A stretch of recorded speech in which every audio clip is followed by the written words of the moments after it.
I've wanted to do a Pokemon video for quite a while. I do a bunch of weird crap. A year ago today, I decided to upload my first video onto this channel. 2 years ago today, I decided to upload my very first YouTube video. 3 years ago today, 4 years ago today, I released my very first video onto this channel. Now, over the years, I've done several different types of videos, from short movies to game reviews to Let's Plays. However, it's undeniable that my best ones tend to be the Fakemon ones. So, in honour of the 4-year anniversary, let's go back and make a Fakemon region inspired by the channel's history. From the games I played, to the friends I played them with, to just videos I enjoyed. Let's go down memory lane whilst also making some fictional fighting monster creatures. Okay? Okay. Let's jump straight in and start with the grass starter then. And what better video to base it off than, well, the first video I ever released on this channel. Can you beat Pokemon Emerald with just a goat? If you're a Pokemon fan, I'm sure you're aware of the concept of a solo challenge, beating an entire Pokemon game using only one Pokemon. I kind of wanted to do a channel similar to that, but I wanted to do something different, something literally impossible to be done by other people. The idea was to mod my own other original characters into a Pokemon game and see if realistically the skills that that character has, could they beat a Pokemon game with it? The character I chose for my first episode being Gilly the Goat. A humanoid goat thing what has rubber hose animation powers. You know, he could shapeshift and things like that. He could only use the skills the character could realistically use, so his movesets were things like double kick and bite and headbutt and things like that. And the challenge was, could I beat a Pokemon game using that character? The idea being, most Pokemon solo challenges are always doable. The question is always, can you beat Pokemon only using this Pokemon? But 95% of the time, it's always a yes. I wanted to try and use a character because it's never been in a Pokemon game, there was a genuine question of, is it possible to beat it with? Slight spoiler alert, I doubt you'd want to watch that old video anyway. I don't know what was up with past Seidel, but boy, he needed to cheer up. Arguably, you could argue that's why I won, but Gilly knows Mega Horn. This is Goat getting horn. So, onto the Fakemon itself. Obviously, I wanted to make it a grass goat, based on the goat. But I also included some aspects from the original video itself. Gilly was something of a glass cannon. He could deal out very strong attacks, however, he couldn't take too many attacks. So I wanted to incorporate that in its design by adding a sunflower seed on its back. The idea is, as it evolved, it would grow a sunflower on its back. Again, a sunflower being very big and imposing, but also quite defensively weak, easy to snap. I also wanted to give this design a little bit of a theme of curiosity. This was my first ever video on a YouTube channel. I was curious, kind of excited, a little bit scared to find out what it would bring from it, so I wanted to incorporate that curiosity in its design and personality. So here we have the grass starter, Capras. Its name being a mix of Capri or Cabra, both meaning goat, and grass.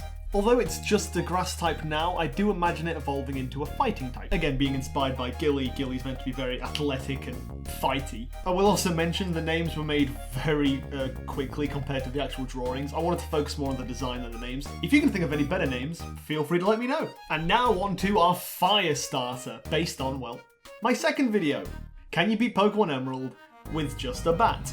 So originally when I made this channel, I wanted to make a series out of the whole beating Pokemon Emerald without Pokemon, using my own characters. The original plan was to do 50 episodes with 50 characters beating Pokemon Emerald. I'm sure you've noticed, I did not do that. So in this second episode, instead of using Gilly the Goat, I used Tabat the badly drawn bat. Fun fact, I don't forget about my characters. I literally have characters I drew when I was like 7 to 10, 12, 15 or whatever. Once I make a character, I'm stuck with that character. I made Tabat when I was about 12 in MS Paint, and the way he looks is just the way he looks now, And in the spirit of Tabat, I kind of wanted to make this thing clearly bat adjacent, but not 100% a bat. You know what I mean? Like, Tabat next to a real bat looks nothing alike, but at the same time, you look at it and your mind's like, yeah, that's a bat, sure. I wanted to give a similar vibe to this, where it's clearly bat adjacent, but it's not 100% a bat. And plus, again, taking inspiration directly from the video itself, the way Tabat got through most of Pokemon Emerald is through flinch tactics. Its main move, Bite, would flinch the target, and I would basically throw myself at each enemy until Tabat got lucky enough to flinch the enemy enough times to knock out all the enemy Pokemon. So the thought process was luck-based battling. Luck-based made me think of maybe doing deals, kind of like a gamble in a way. So an imp-like creature. Not full-on demon per se, but a little imp creature what makes deals with people. And whilst doing research, I learned that bats are sometimes seen as messengers from the underworld. So underworld demonic bat thing. I can work with that. This is Flambat, a mix between flame, bat, flambe, and flamboyant. This time the personality I gave it was more confident. This is based on the second video I made. I made the first one, I got over my fears, and I kept going with it. I had fun making the second one, and I was confident. I was proud to make more videos afterwards, you know? And that's what I wanted this guy to represent. I was also thinking that the idea of a starter making gambling deals with its own owner was a little bit too much for a starter, so instead of it being a gambler, it's a little trickster. It's not actually a real demon. You know, the same way how bats kind of look a bit demonic, but in reality, they're not. Same with this guy. It's all an act, a performance. It's where flamboyant comes from in its name. It's just pretending to be a lot scarier than it actually is. I wonder if it would be a magic type when it evolves. Oh yeah, magic type. This is using my custom types from Seidelmon. Yeah. Long story short, I essentially split the fairy type into sugar and magic type. Right then, we based the grass starter off my first video, the fire starter off my second one. Now let's base the water starter off my third video. Can you beat Pokemon Emerald with just a candle? Uh-oh. I didn't think that one through. My third video, I played through Emerald using a character called Wick. A character that I'm sure you can notice is, at the very least, flame adjacent. I had to flex my brain muscles to think of an idea to work with this one. Hear me out. Now, Wick, ignoring the obvious fire part, his character is that he's meant to be a candle made out of pure happiness, you know? It's a kind of creature that just being near him makes you feel calmer and happier. In fact, as a character, the idea is he wanders around the forest at night just to hug animals that are cold or help people who are lost. It's a character just made out of wholesome energy, you know? This is incredibly juxtaposed by the video he stars in. That video was miserable. I'm sure you know Gen 3 is relatively notorious for having a lot of water in it, and that goes for its trainers as well. Mate, not even specifically water, but like just types what are good against fire types, right? You have the two main evil teams, Aqua and Magma, showing up every 2 minutes with their water and ground types, both being super effective against Wick. You have 4 out of the 8 gym leaders having at least one Pokemon with a super effective move against them. Even the Ice type Elite 4 member has mostly water types, and the other Elite 4 member just exclusively resists fire types. Not only was the final and hence hardest gym leader a water type, the champion of the game was a water type. And you look at this little wax boy and you tell me that he's got a high base stat total. Spoiler alert, he did not.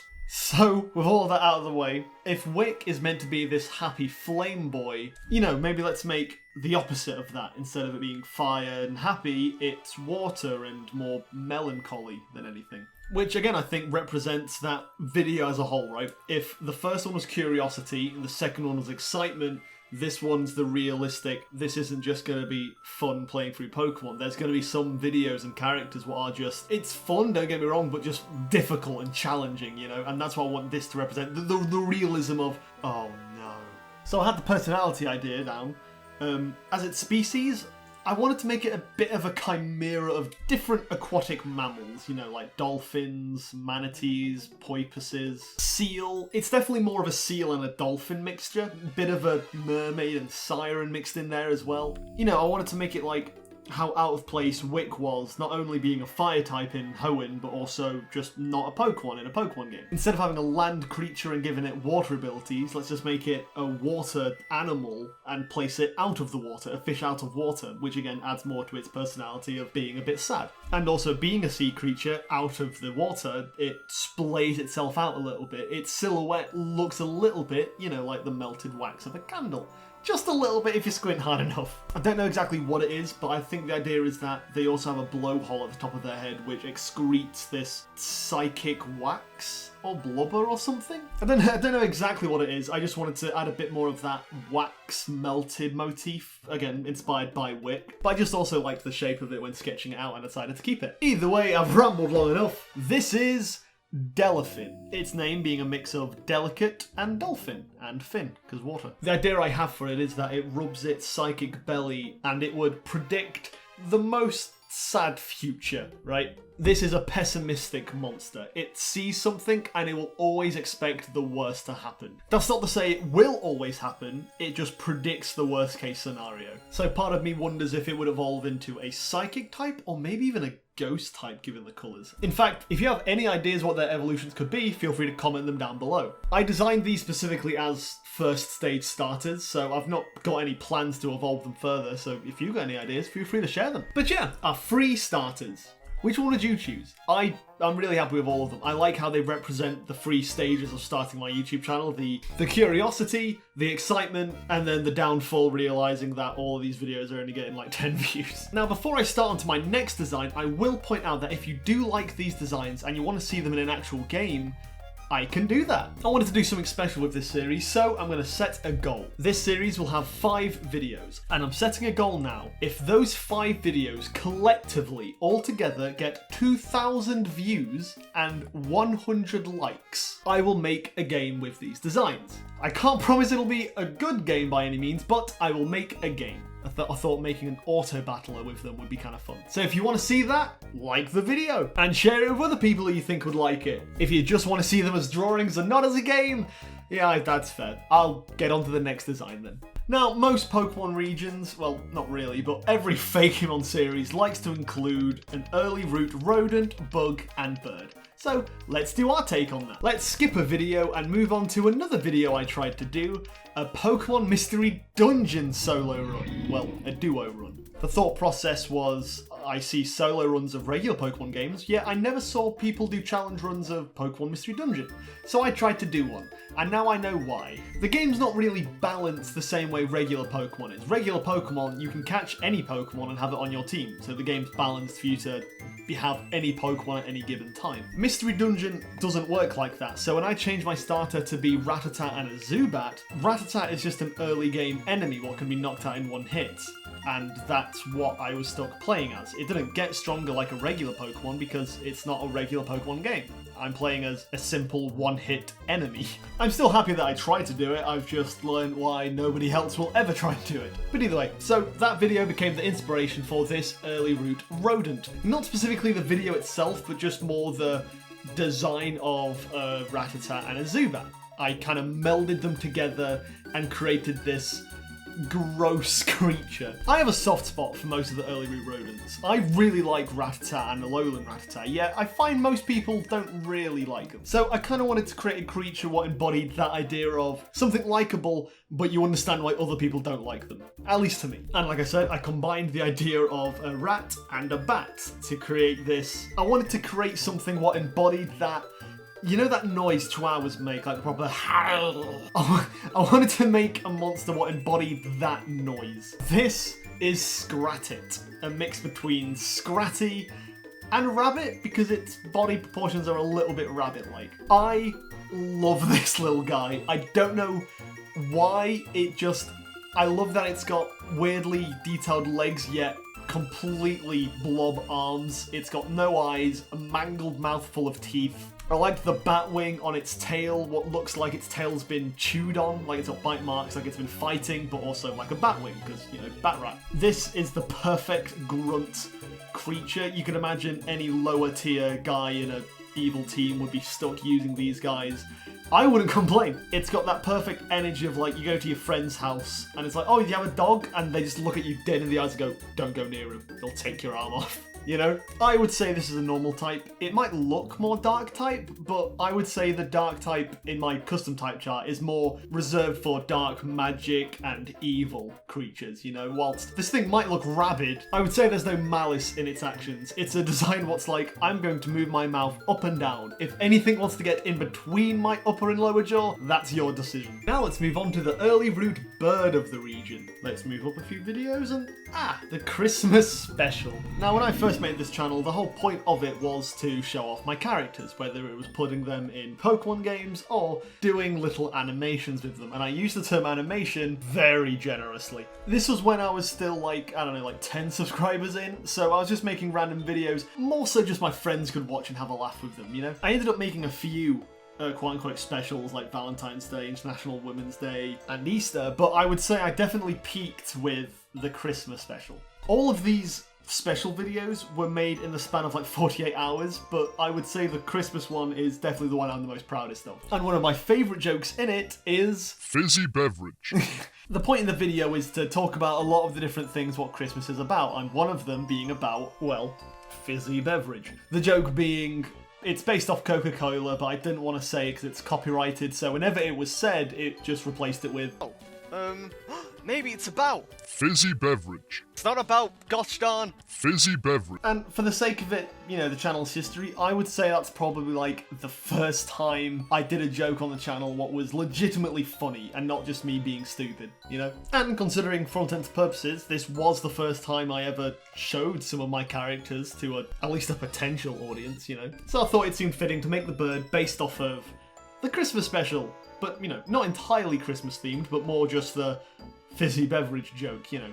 You know, it's a hummingbird. Hummingbirds are constantly flapping their wings, so they're constantly drinking nectar, which, for all intents and purposes, is just pure sugar, and their body immediately, like, runs through it. That's why they're always drinking it. So I imagine this guy is a little hyped up sugar fiend. And again, the idea that it's shaking a lot because it's sugar also gives the impression that, because it shakes a lot, it keeps itself warm in frosty climates. And again, a frosty hummingbird what likes sugar. I thought that was a kind of cool idea. This is frizzling, a mix between frizz, like fizz, and freeze, because ice, and ling from, you know, hatchling, nestling, you know, just a cute little hummingbird. I like the idea that its tongue isn't normally blue, it's just because of the, you know, the sweet nectar it drinks. Again, like you would get from drinking certain fizzy beverages. Instead of making it ice flying, I imagine the idea would be that this one is normal flying, however, its evolutions would be ice flying. Maybe? I don't know. Now, on to our final design this episode, the bug. Pokemon Red. Ah, memories. Back when I tried to make this a Let's Play channel. Now, I won't base this bug specifically off of Pokemon Red as a whole. We'll save that for another video. I wanted to base this off of one of my favourite parts from that Let's Play, my Weedle. I don't remember specifically why. There was a point in the Let's Play where I was trying to catch an Abra, and I accidentally caught a Weedle. And the joke was that I named it Abra. So it's like, I still caught it, but then I think I also spelled Abra wrong. I messed up like 7 different times. And because recording a Game Boy game, it left a lot of dead space around, I filled it out with me drawing my teammates. And for some reason, I decided to draw my Weedle with this stupid :D smiley face, which it kept as it evolved into a Kakuna and then Beedrill. This stupid, adorable smiley-faced bee. I loved it, and I thought, let's make our regional bug based off of that original Abra drawing. So for all intents and purposes, I just wanted to make a lava, but a little smiley lava, because that was cute. I decided to make it based off of the Thorn bug, mostly because, again, Weedle had a spike on its head, so I wanted to find other bugs who had spikes, and I found Thorn bugs, and I just thought they were really cute. They don't have a proper lava stage, but you gotta take some creative liberties. What's really interesting is that when drawing this bug, I realised it bared very close similarities to a very old Fakemon I drew several years ago now, Larvae, which has the exact same D-face and is coloured yellow. And I don't remember that being inspired by Abra, but look at it, I feel like it has to be, but I have no recollection of it being. So I just love that we now live in a world where we now have 2 bugs with, I mean, counting the other Fakemon I did in that old series, 4 smiley bugs. I guess bugs are just living life happily. I will also say, in this Pokemon Red playthrough, it's the first ever time I used the name Seidel. We're going to use my real name. Not a lot of people know this, but it's actually Seidel. Don't know why everyone thinks it's Louis, but no, the YouTube channel name Louis Seidel actually stems from Seidel, my real name, not Louis. Don't know why people even think that. And it's really funny to me that the joke I tried to make there, with my real name being Seidel or whatever, is that the YouTube channel name isn't even Louis Seidel, it's Louis Side. So, again, I'm just an idiot. But either way, this is the regional bug, Spickle. It's a mix between Lickle, because it's cute, and Spike. It's Spickle. And here's all the 6 designs I made this episode. Which ones do you like? What starter would you pick? Who would you have on your team? Do you have any feedback? Any evolution ideas? Any better name suggestions? Do you want to see a game based on these guys?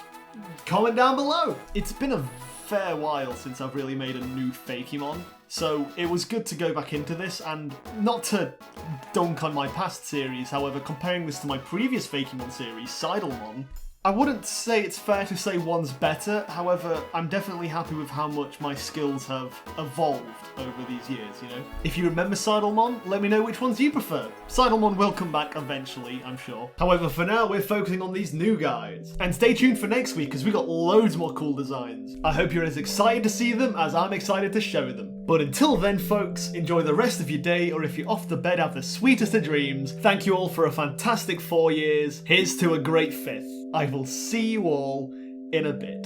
Toodaloo.